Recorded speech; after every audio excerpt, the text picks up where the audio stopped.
ಅದು 112 ಡೈರೆಕ್ಟಾಗಿ ನೀವು ಕಾಲ್ ಮಾಡಿದ್ರೆ, ಈಗ ಉದಾಹರಣೆಗೆ ನೀವು ಬೆಂಗಳೂರಲ್ಲಿ ಹೋಗಿ ಕುಣಿಗಲ್ ಕಾಲ್ ಮಾಡಿದ್ರೆ ನಮಗೇನು ಬರಲ್ಲ, ಅದು ಸೆಂಟ್ರಲ್ ರೆಪಾಸಿಟರಿ ಹೋಗ್ತದೆ, ಅಲ್ಲಿಂದ ನಮಗೆ ಕನೆಕ್ಟ್ ಮಾಡಿ ಎಲ್ಲಿದೆ ಪ್ರಾಪರಾಗಿ ಗೈಡ್ ಮಾಡಿ ಕನೆಕ್ಟ್ ಮಾಡ್ತಾರೆ. ಆಮೇಲೆ 112 ನಿಮ್ಗೆ ಗೊತ್ತಿರಲಿ ರೆಸ್ಪಾನ್ಸಿವ್ ಬೇಸಿಕ್ ಸಿಸ್ಟಮ್, ಅದನ್ನು ನಾವು ತಳ್ಳಿ ಹಾಕಂಗಿಲ್ಲ.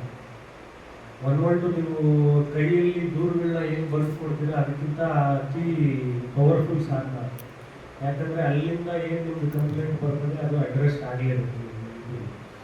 112 ನೀವೇನು ಕಂಪ್ಲೇಂಟ್ ಆಗ್ತೀರಾ it is more powerful than what you write. ನೀವೇನು ಸ್ಟೇಷನಲ್ಲಿ ಕೊಡ್ತೀರಾ ಅದಕ್ಕಿಂತ ಒಂದು ಪೊಟೆಂಟ್ ವೆಪನ್, ಅದು ಸರಿಯಾದ ರೀತಿಯಲ್ಲಿ ಬಳಕೆ ಆಗಲಿ.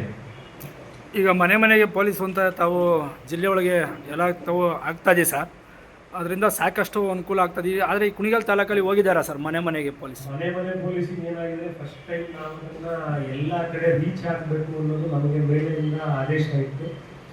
ನೀನು ಹೇಳಿದಂಗೆ ವಿವರವಾಗಿ ಅಥವಾ ಸಂಕ್ಷಿಪ್ತವಾಗಿ ಎಲ್ಲ ವಿವರಗಳನ್ನ ಪ್ರತಿ ಮನೆಗಳಿಂದ ನಾವೇನು ತೆಗೆದಿಲ್ಲ. ಇದು ನಿಜ, ಇದಕ್ಕಿಂತ ಜಾಸ್ತಿ ಹೇಳಿದ್ರೆ ನಾನು ಸುಳ್ಳು ಹೇಳ್ತಾ ಇದ್ದೀನಿ ಅಂತ. ಖಂಡಿತ ಪ್ರತಿ ಮನೆಗಳಿಂದ ರೀಚ್ ಮಾಡೋಕ್ಕೆ ಟ್ರೈ ಮಾಡಿದರೆ, ನೆಕ್ಸ್ಟ್ ಲೆವೆಲಲ್ಲಿ ಕ್ಲಸ್ಟರ್ಸ್ ಮಾಡ್ತಾ ಇದ್ದಾರೆ. ಆ ಟೈಮಲ್ಲಿ ಖಂಡಿತ ಏನಾದರೂ ಆ ಕ್ಲಸ್ಟರ್ಗಳಲ್ಲಿ ಏನಾದರೂ ಬಹುಮುಖ್ಯವಾದ ಸಮಸ್ಯೆಗಳು ಅಥವಾ ಪೊಲೀಸ್ನವ್ರು ಅಡ್ರೆಸ್ ಮಾಡಲೇಬೇಕು ಅನ್ನೋದೇನಿದ್ರು ಅವರಿಗೆ ದೂರುಗಳು.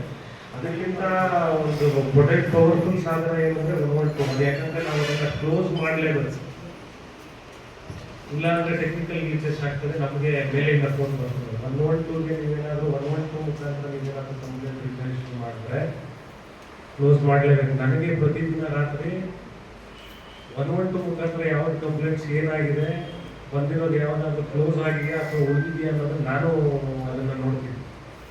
ಸೊ 112 ಮುಖಾಂತರ ನೀವೇನಾದರೂ ದೂರುಗಳನ್ನ ಕೊಟ್ಟಿದ್ರೆ ಖಂಡಿತ ಅದು ಟೆಕ್ನಿಕಲ್ ಆ್ಯಂಡ್ ಪ್ರಾಪರ್ ಸೊಲ್ಯೂಷನ್ ಬರ್ತದೆ ಅಂತ ಹೇಳಕ್ಕೆ ಇಷ್ಟಪಡ್ತೀನಿ. ಗೊತ್ತಿಲ್ಲ ಅಂದರೆ ಇದು ಗೊತ್ತಿರಲಿಲ್ಲ.